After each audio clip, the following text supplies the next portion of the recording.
So we are all finished.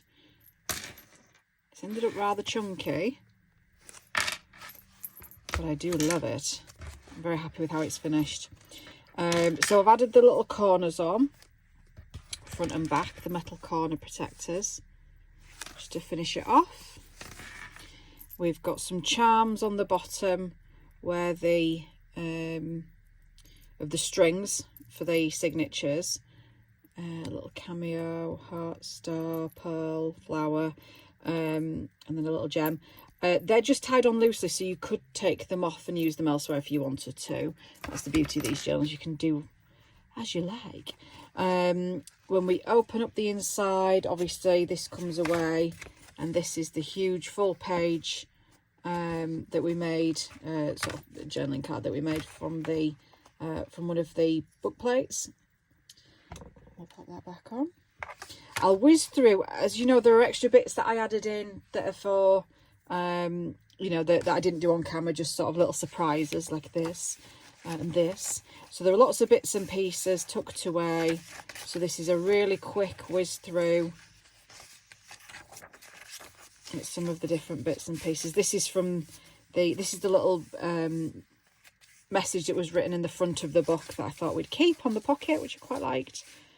Got a cabinet card in there, cigarette card, post. Well, we've got sort of a mixture of vintage, antique, and handmade ephemera. A lot of the pages are vintage papers and ledgers and sheet music, and little bits and pieces like this I've left because I like the character of it.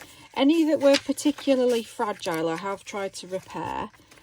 So you'll see bits of brown paper and paper tape and masking tape throughout. Like this was a ledger sheet that we covered the back of a printed sheet with, and we just tried to make that look a little bit older. There's lots of handmade bits and pieces, fabric, textures, lots and lots of little extra bits that have been shoved in throughout that you won't have seen. And as I say, that's just so it's a little bit more special for the person who ends up with it. Extra little tabs and stuff. That's properly old antique wallpaper, that, and new little bits and pieces.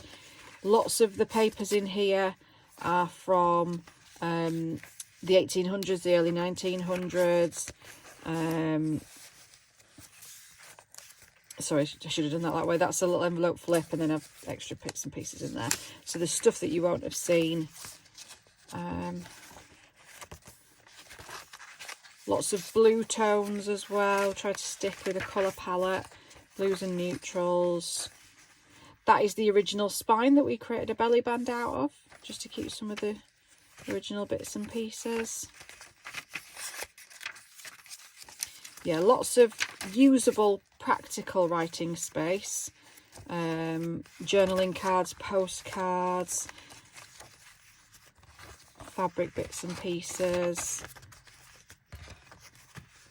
And there we are. It's quite delicate. The construction of it isn't as sturdy as some that I've made, but it's quite, you know, it should be, it should last you. It's a nice chunky one. It's very chunky. But I'm really pleased with it. Now, I'm also going to, this will be coming with it, and I will be putting some not this, sorry. This will be coming with it. This is for the next journal. And I'm going to put some vintage haberdashery bits and pieces in here for you to use, because it is a little pouch.